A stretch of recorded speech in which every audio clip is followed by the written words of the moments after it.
வணக்கம் நேயர்களே, இது தந்தையின் இன்றைய பரபரப்பு. வழங்குவதற்காக நான் பார்த்திபன் சின்னசாமி. கோவை மாவட்டம் வால்பாறையில் கரடி தாக்கி சிறுவன் உயிரிழந்த சம்பவம் பெரும் சோகத்தை ஏற்படுத்தியுள்ளது. கூடுதல் தகவல்களுடன் இணைகிறார் எமது செய்தியாளர் கார்த்திக்.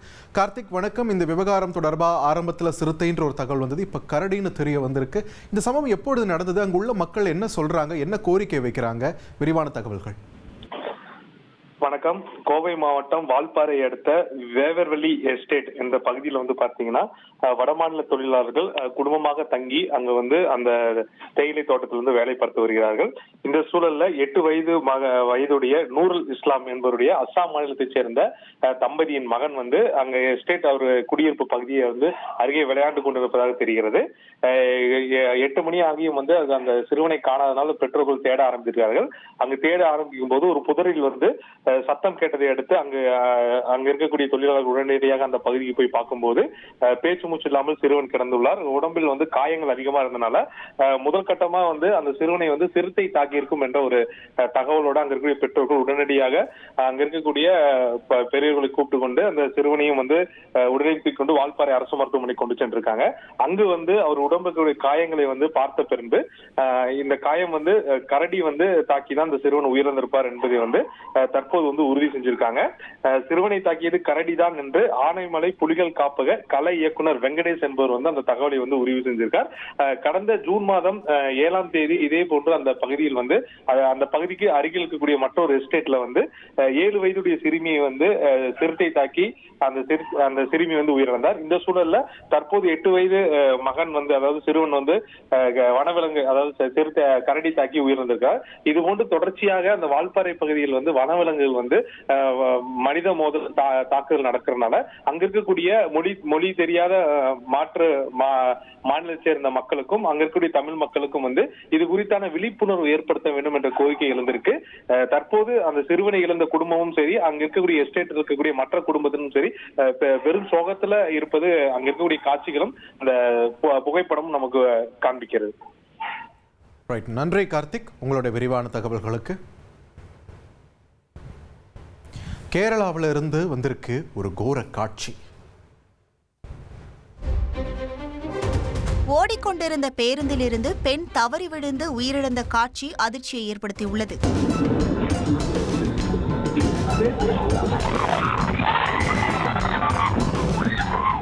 கேரள மாநிலம் திருச்சூரில் தனியார் பேருந்தில் பயணிப்பதற்காக நளினி என்பவர் ஏறியுள்ளார். பின்னால் இருப்பதாக நடத்துனர் கூறியதை கேட்டு நடந்து செல்லும்போது நிலை தடுமாறி முன்பக்க படிக்கட்டில் கீழே விழுந்தார். துரதிருஷ்டவசமாக கதவும் சரியாக மூடப்படாததால் சாலையில் விழுந்த நளினி தலையில் படுகாயமடைந்து மருத்துவமனைக்கு செல்லும் வழியில் உயிரிழந்தார். இதன் சிசிடிவி காட்சி பதற வைத்துள்ளது.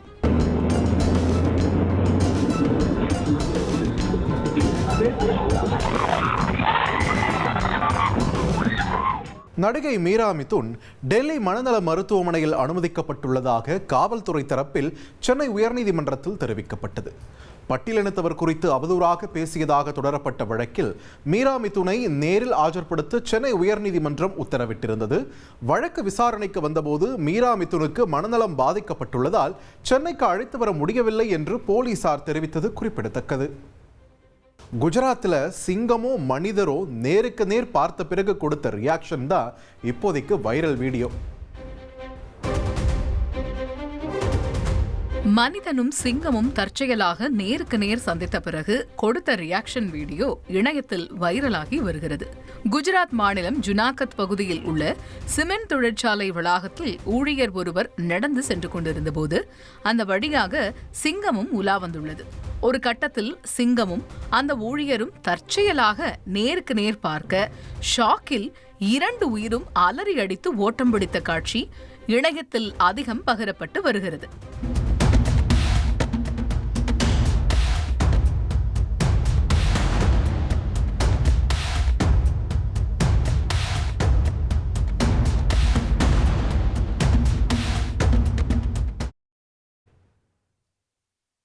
சுற்றுலா பயணியை யானை ஆக்ரோஷமா துரத்திட்டு போய் தாக்கிய காட்சி பெரும் பரபரப்பை ஏற்படுத்தி இருக்கு. நீலகிரி மாவட்டம் பந்திப்பூர் புலிகள் காப்பகம் தேசிய நெடுஞ்சாலையில் காட்டு யானை சுற்றுலா பயணியை காலால் மிதித்த பதற வைக்கும் காட்சிகள் வெளியாகியுள்ளன. காட்டு யானை வழிமறித்ததும் சில சுற்றுலா பயணிகள் வாகனத்திலிருந்து கீழே இறங்கிய நிலையில் சிலர் யானை அருகே சென்றபோது அதில் ஒருவரை காட்டு யானை ஆக்ரோஷமாக துரத்தியது. அவர் நிலை தடுமாறி கீழே விழுந்த நிலையில் அவரை காலால் மிதித்து தாக்கியது. அந்த அதிர்ச்சிகர காட்சிகளை பார்க்கலாம்.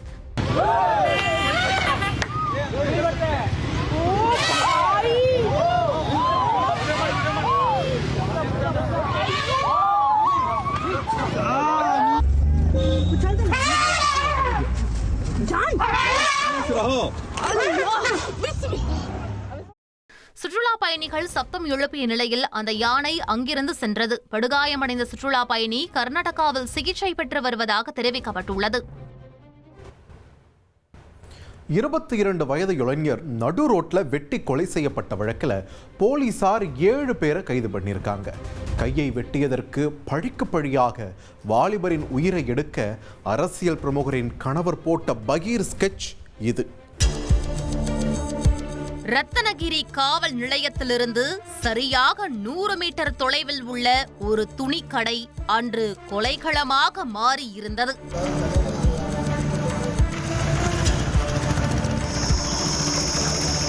காவல் நிலையத்திற்கு கையெழுத்து போட வந்த இளைஞரை தான் ஒரு கும்பல் ஓட ஓட வெட்டி கொலை செய்திருக்கிறது. தரையில் சிதறி கிடக்கும் இந்த இரத்த துளிகள் அனைத்தும் அந்த கொடூரத்தின் சாட்சியே.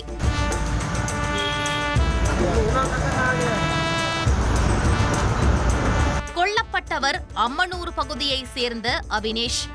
22 வயதான இவர் கட்டிட வேலை செய்து வந்திருக்கிறார். கடந்த ஏப்ரல் மாதம் அதே பகுதியைச் சேர்ந்த அரசியல் பிரமுகர் கணவரின் கையை வெட்டிவிட்டு சிறைக்கு சென்றுள்ளார்.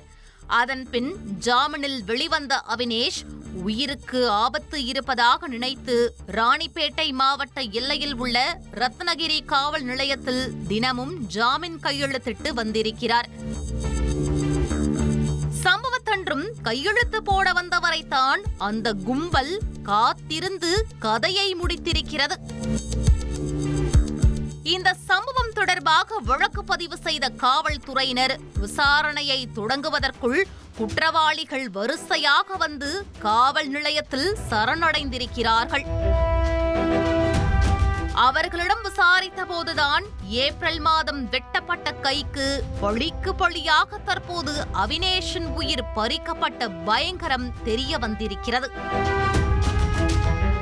ஆம், அம்மனூர் பகுதியை சேர்ந்தவர் திமுக ஒன்றிய கவுன்சிலர் அஸ்வினி. இவரது கணவர் சுதாகர்.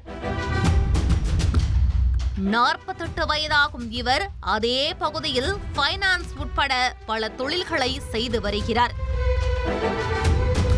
இந்நிலையில்தான் சுதாகருக்கும் அவினாஷுக்கும் இடையே பணம் கொடுக்கல் வாங்கல், யார் பெரியவர் போன்ற முன்விரோதங்கள் இருந்ததாக தெரிகிறது. இதன் காரணமாக கடந்த ஏப்ரல் மாதம் 19ஆம் தேதியன்று சுதாகரின் வீட்டிற்கு முன்பே இருவரும் வாக்குவாதத்தில் ஈடுபட்டுள்ளனர். அந்த வாக்குவாதம் முற்றி கைகலப்பாக மாற சுதாகரை கத்தியால் சரமாரியாக வெட்டியிருக்கிறார் அவினாஷ். இதில் சுதாகரின் ஒரு கை துண்டாகி விழுந்திருக்கிறது. படுகாயமடைந்த சுதாகர் திருவள்ளூர் அரசு மருத்துவமனையில் சிகிச்சை பெற்று பின்பு வீடு திரும்பியுள்ளார். இது குறித்த புகாரின் பேரில் அரக்கோணம் டவுன் போலீசார் அவினேஷை கைது செய்து கோர்ட்டில் ஆஜர்படுத்தி வேலூர் மத்திய சிறையில் அடைத்தனர். என்னதான் அவினாஷ் சிறைக்கு சென்றாலும் துண்டான கையை பார்க்கும் போதெல்லாம் சுதாகருக்கு ஆத்திரம் அடங்கவில்லை. ஒரு பொடியன் தன்னை இந்த நிலைக்கு ஆளாக்கியதை நினைத்து கொதித்து போயிருக்கிறார்.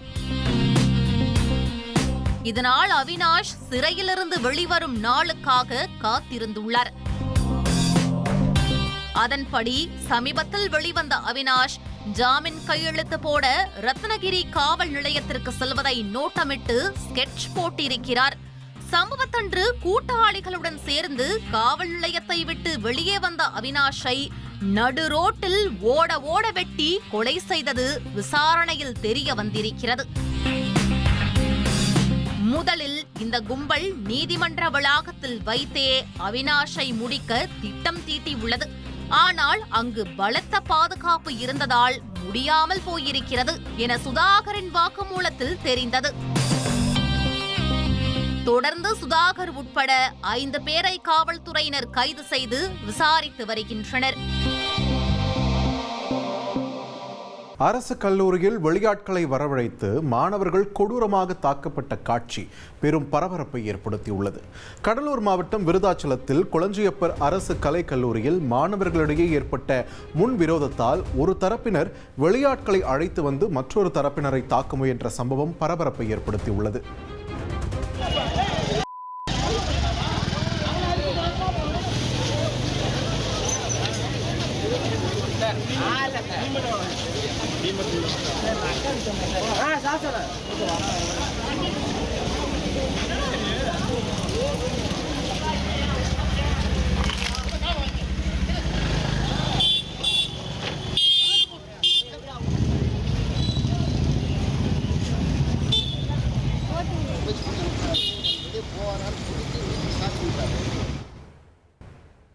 பிறந்த நாள் கொண்டாடிய குழந்தையை ஒரு வாரத்தில் 1 வயது குழந்தை விபத்தில் உயிரிழந்த சம்பவம் சோகத்தை ஏற்படுத்தியுள்ளது.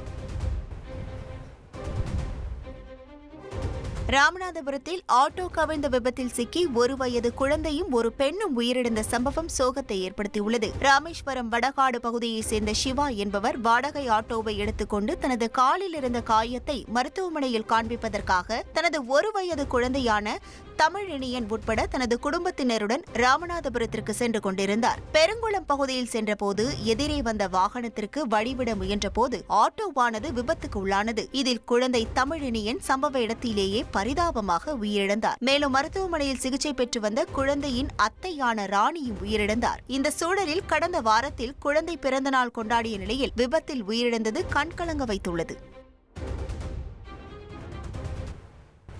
கணவனின் பிறப்புறுப்பை வெட்டி வீசிய 2வது மனைவியை போலீசார் கைது செய்திருக்கிறார்கள். கண்டித்தும் வளர்த்த கள்ளக்காதலால் கத்தியை எடுத்த மனைவியின் பின்னணி என்ன? கட்டிய கணவனின் பிறப்புறுப்பை வெட்டிய மனைவியின் கொடூரச் செயல்தான் அன்று அமேதி பகுதியின் அமைதியை சீர்குலைத்தது.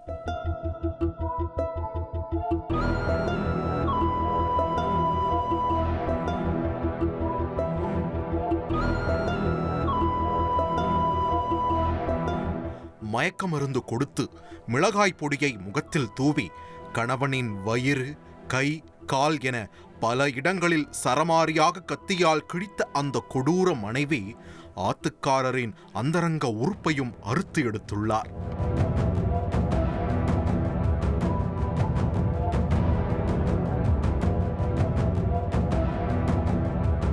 படுகாயமடைந்த உயிருக்கு ஆபத்தான நிலையில் படுத்திருக்கும் அந்த கணவனைக் கண்டு மருத்துவமனையே கதிகலங்கி போனது.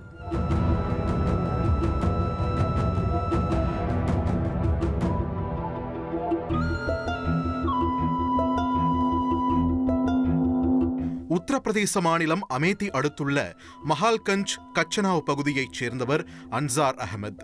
38 வயதாகும் இவருக்கு கடந்த 2011ஆம் ஆண்டு சபிதுல் என்பவரை முதலாவதாக திருமணம் செய்து வைத்தனர். ஆனால் இருவருக்கும் 14 ஆண்டுகள் ஆகியும் குழந்தை இல்லை. இதனால் கடந்த மார்ச் மாதம் ஹரிமாவ் பகுதியைச் சேர்ந்த நஸ்னீன் பானு என்பவரை 2வதாக திருமணம் செய்துள்ளார்.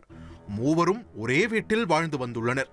இது 2வது மனைவி நஸ்னீன் பானுவுக்கு பிடிக்கவில்லை. இதனால் கடந்த 5 மாதங்களாக 2 மனைவிகளுக்கு இடையே வாக்குவாதம், சண்டை சச்சரவுகள் ஏற்பட்டிருக்கின்றன. 1 மாதத்திற்கு முன் நடந்த கடுமையான சண்டையில் மூத்த மனைவி கோபித்துக் கொண்டு தாய் வீட்டிற்கு சென்றிருக்கிறார். அதன் பிறகு அன்சார் அகமதும் 2வது மனைவி நஸ்னீன் பானு மட்டும் அந்த வீட்டில் வசித்து வந்துள்ளனர். அப்போதுதான் சம்பவத்தன்று வீட்டிலிருந்து அன்சார் அலறி துடிக்கும் சத்தம் கேட்டிருக்கிறது. உடனே அக்கம் பக்கத்தினர் உள்ளே ஓடி வந்து பார்த்தபோது நஸ்னீன் பானு தலைதெறிக்க வீட்டை விட்டு வெளியே ஓடியிருக்கிறார். என்ன ஆனது என பதறிப்போய் பார்த்தவர்களுக்கு காத்திருந்தது அதிர்ச்சி.